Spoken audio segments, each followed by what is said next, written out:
El entrenador ha de saber diferenciar el error ocasionado por una distracción, falta de atención, del producido por una falta de comprensión. El entrenador, tras explicar un ejercicio, manda que se ponga en práctica. De pronto, se enfada con un jugador porque, en lugar de aplicar sus instrucciones, realiza otras diferentes.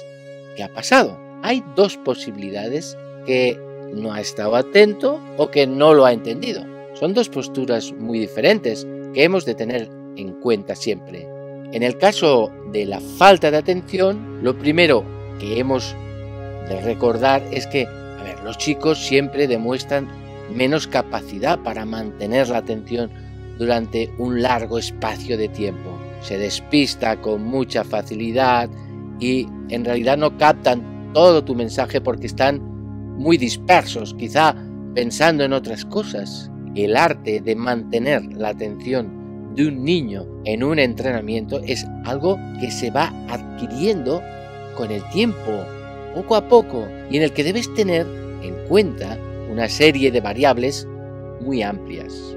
Cuidado con tu vocabulario. Si es muy elevado y no lo consiguen entender, desconectarán. Siempre digo que los niños son capaces de aprender muchas palabras nuevas, aunque sean de un nivel avanzado, pero hay que saber irlas dosificando para que las asimile de forma adecuada. Una segunda variante interesante es cómo las cuentas. Si te ves entusiasmado con aquello, entonces prestarán atención y pensarán: ¿por qué mi entrenador está tan emocionado?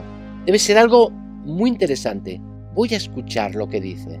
En cambio, si llegamos al entrenamiento con una voz monótona y con falta de ilusión, será mucho más difícil que tus jugadores desconecten a la primera de cambio. Se contagiarán de tu falta de entusiasmo. No ven en ti algo atractivo por el que tengan que hacer el esfuerzo de escuchar. Terminan perdiendo el interés en lo que les dices. Sé breve, no utilices 10 palabras cuando puedes decirlo solo con 2. Ya aumentarás el contenido de tu mensaje poco a poco. No quieras decirlo todo de golpe. Que participe en las exposiciones. Por ejemplo, haz que lo expliquen ellos en parte. Empieza tú y que sigan ellos, o al revés. Pero que haya un diálogo y así ves lo que saben y lo que les falta, si lo entienden o no, si debes ir más despacio o puedes poner el acelerador. Por ejemplos cercanos, o ponte tú mismo como ejemplo. Haz una demostración mientras explicas. No utilices explicaciones teóricas. Deben ver cómo lo haces porque no son capaces de pasar de lo teórico a lo práctico con tanta facilidad. Ellos pueden imitar, es lo que mejor hacen. Cuidemos el ejemplo para darlo lo mejor posible.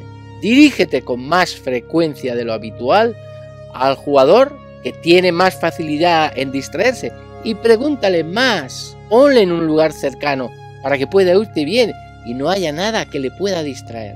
Sin embargo, muchas veces nos enfadamos sin razón porque nuestros jugadores han prestado atención a tus explicaciones, pero cuando realizan un ejercicio no lo hacen bien. En muchos casos es porque no les hemos explicado bien o ellos no lo han entendido bien, porque tus explicaciones no han sido suficientes.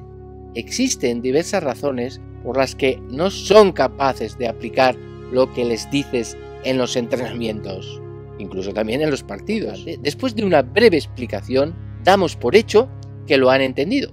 Y no siempre es así. Puede ser que no. La forma de asegurarse es preguntando qué han entendido y que lo expliquen para ver si es cierto. Si no es así, puedes preguntar si necesitan que se lo vuelva a explicar. Y es entonces cuando hay que cambiar la forma de hacerlo.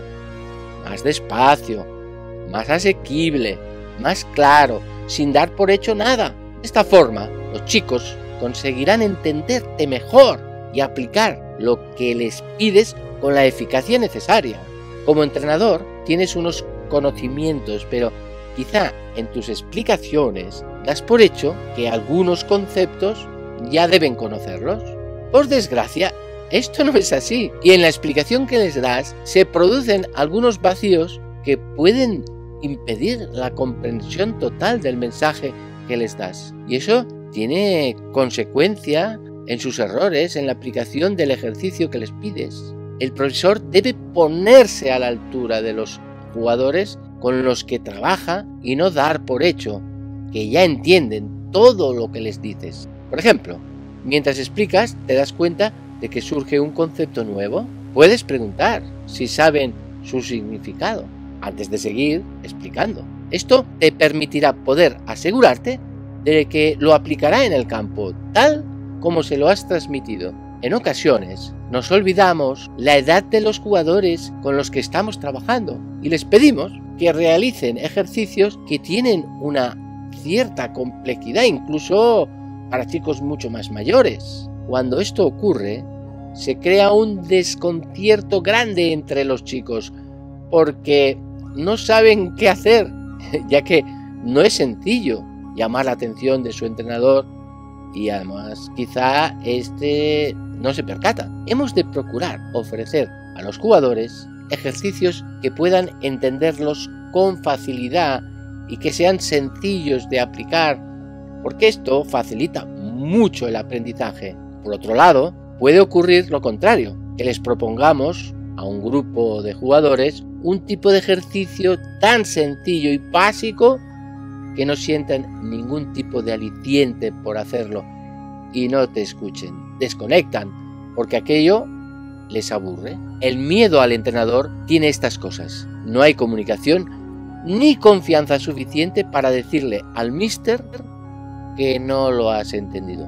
Prefieres callarte y ver qué pasa. Eso produce un estancamiento en el aprendizaje del jugador que no es nada aconsejable y como consecuencia recibes una nueva bronca del entrenador. No se da cuenta que la culpa de ese error es suya porque le tienen tanto miedo que no se atreven a preguntar nunca nada o te dicen que sí a lo que explicas, pero en el fondo es que no.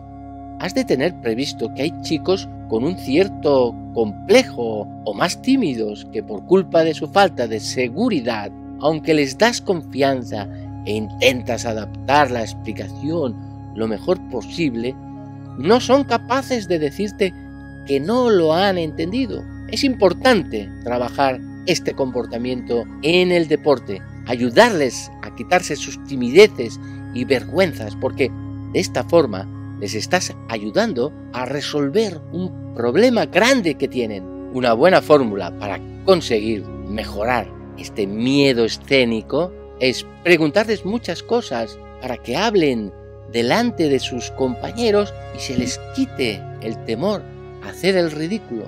También aprovechar los momentos de comunicación con el equipo para que expongan su opinión delante de los demás. Al romper el hielo, los chicos acaban mejorando en este punto tan vital para su crecimiento personal.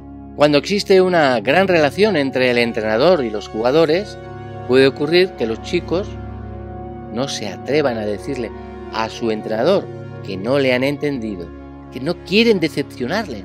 Ven que está poniendo un gran esfuerzo en la explicación y que lo hace con tanta ilusión que es imposible decirle que no. Este problema tiene fácil solución. Cuando el entrenador detecta este miedo del jugador a perder la confianza que le tienen, debe aclararles que si realmente le aprecian es mejor ser sinceros con él, decirle la verdad, porque nunca quedarás decepcionado si un jugador afirma que no lo ha entendido. Puedes explicarles que si no lo dicen claramente, tú como entrenador estás perdiendo la oportunidad de aprender y de mejorar, porque puedo pensar que lo hago bien y no es así. Aclararles que no quieres ser el entrenador perfecto, que puedes equivocarte muchas veces, pese a que te esfuerzas por acertar y corriges lo que descubres que está mal.